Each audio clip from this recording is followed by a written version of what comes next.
Homophobia. This is our chosen hot topic. You can say that it is something common, but others are still suffering from this until this day. And we also want to share our experiences from this as Jared and I, are part of the LGBTQIA community. So what is homophobia? It is the irrational fear or hatred towards the member of the LGBTQIA plus community. It is the hate that the said community receives from other people who are not used to people expressing themselves outside the binary spectrum. And we will discuss the two forms of homophobia, which are internalized and externalized homophobia. Sino-sino nga ba ang mga taong nakaka-experience ng homophobia? The majority of people who experience homophobia are the people from the LGBTQIA plus community, and also the heterosexual who are too feminine or too masculine for their assigned sex. Pero sino nga ba ang nakaka-experience ng internalized homophobia? So now, let us dive into the topic of the first form of homophobia, the internalized homophobia.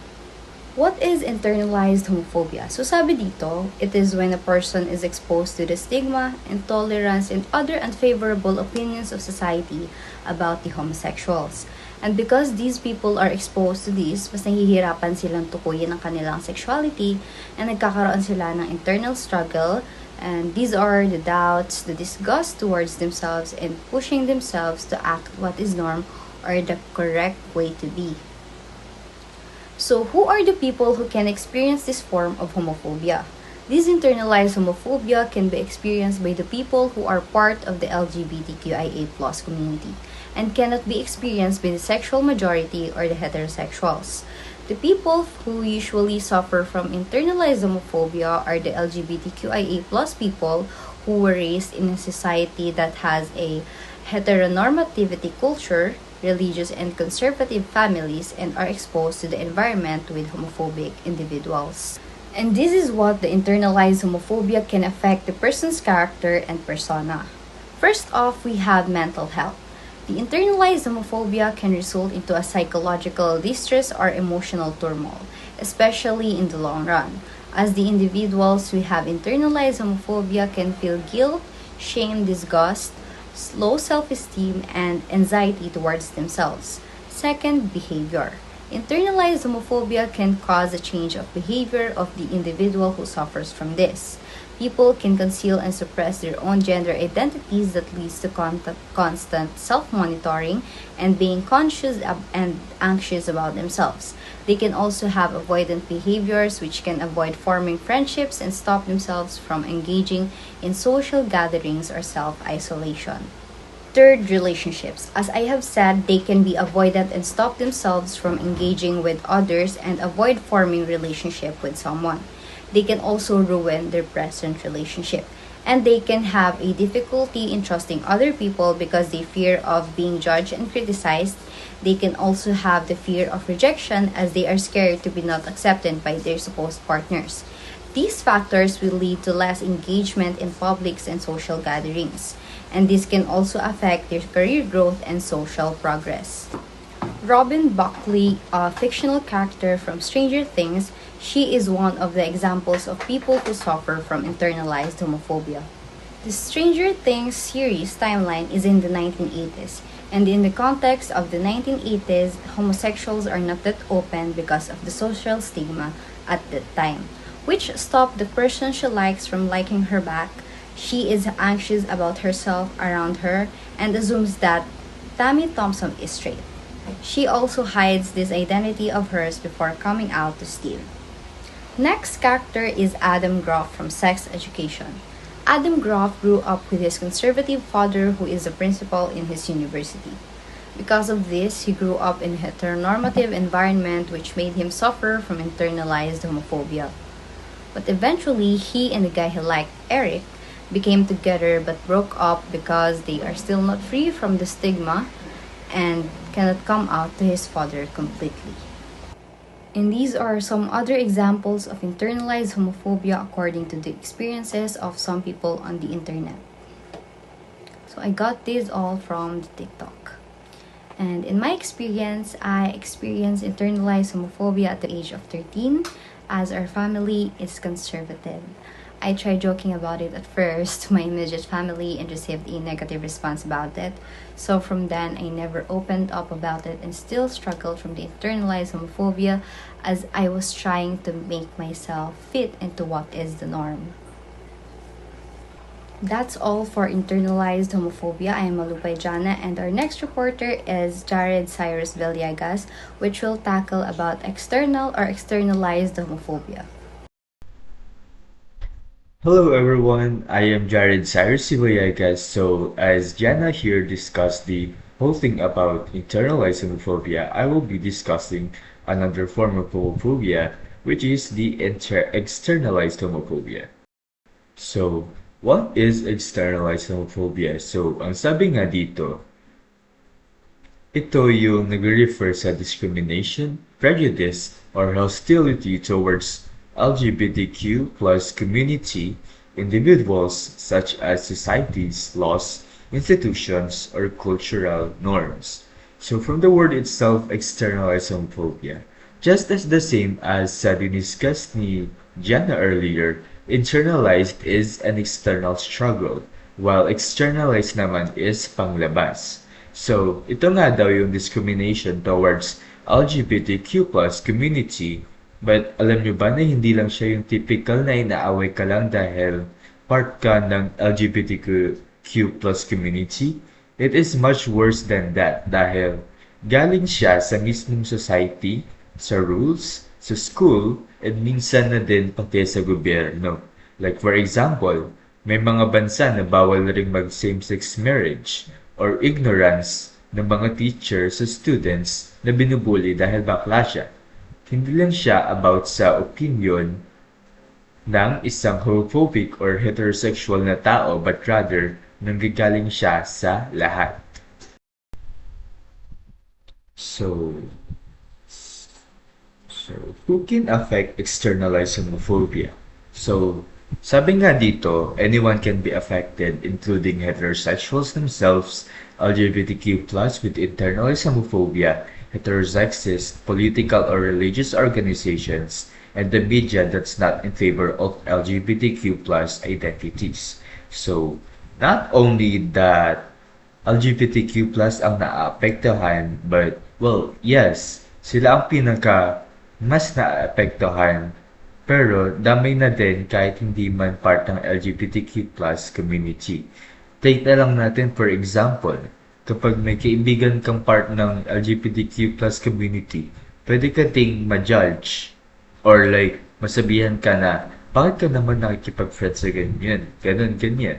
And same na din sa sinabi kanina ni Jana that those na unti-unting nagpapaniwala na what they're doing is wrong dahil sa mga negative messages sa kanila. Nai-internalize nila yung homophobia. So, and then syempre may mga organizations din like political or religious na openly against sa LGBTQ+.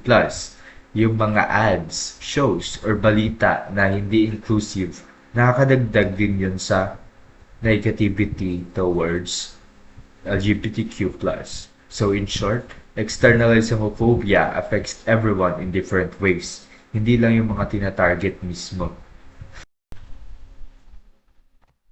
So, externalized homophobia happens due to cultural norms and religious beliefs that prioritize heterosexuality, especially when what we call social conditioning, as these factors shape people. They have feared what they don't understand, which is the LGBTQ+, to the point na they hated it and discriminated against it. So usually dahil dito sa culture natin, especially those sa mga religious beliefs na mas pinapaboran yung pagiging straight or straight as a default thing. And yung tinatawag na din natin na social conditioning, whereas we are thought of what is right and wrong pagdating sa love and gender, na there are only two types of gender, which is male and woman. So yun, this which caused the people na isipin sa mga LGBTQ+ na masama tayo or mali tayo. So externalized homophobia can impact our physical safety.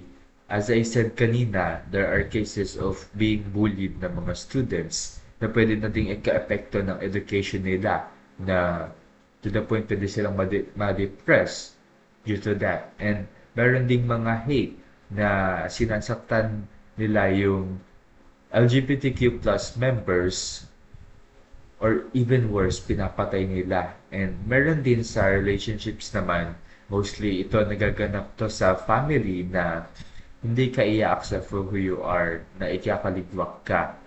And sa career, work, mental health, and can also lead to minority stress.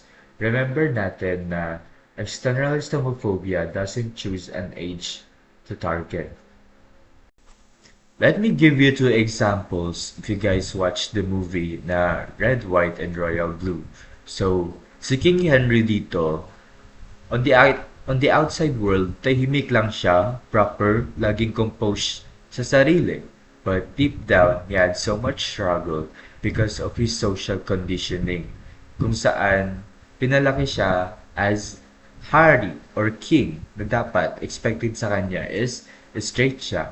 And hindi naman sa galit siya sa sarili niya, but he got afraid din sa pag-come out dahil sa pressure ng society sa kanya and ng family niya. So, where was I? So, second example natin naman si Nick Nelson from the movie series Heartstopper. Siya yung typical popular guy varsity sa rugby. Nabait siya, straight acting, and so, napagkamalan siyang straight ng lahat ng tao sa paligid niya. So, by the time na nakapag-develop siya ng feelings kay Charlie, which is also a guy, dun siya nagsimulang malito dahil all his life, those around him kept telling him na mali yan. Maling magkagusto sa lalaki dahil straight ka and you're a guy. So, lumagay siya sa economy where a straight is a default thing, and that is what we call a social conditioning. But again, hindi dahil sa may nanakit sa kanya physically, but it's about the fear, the confusion, at pressure na nanggagaling sa society natin. Kaya, we could say that perfect example si Nick Nelson kung paano ba naapektuhan kahit yung mga tao na hindi openly discriminated but tahimik na nahihirapan sa identity nila. And more examples of homophobia dito sa Philippines, including din noong Pride Month 2024 and pati na rin yung pag-hate towards sa pag-act ng isang homosexual na part ng LGBTQ+ community. So, it was said dito sa post na to, making them feel bad that people are more than their sexuality. But no, it is more of our lifestyle that to some people, their lives could depend on it.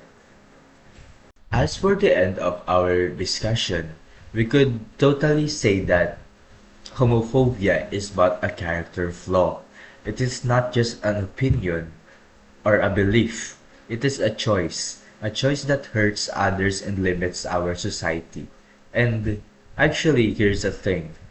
If you're homophobic, it doesn't make you strong. It just means that you are holding on to ignorance.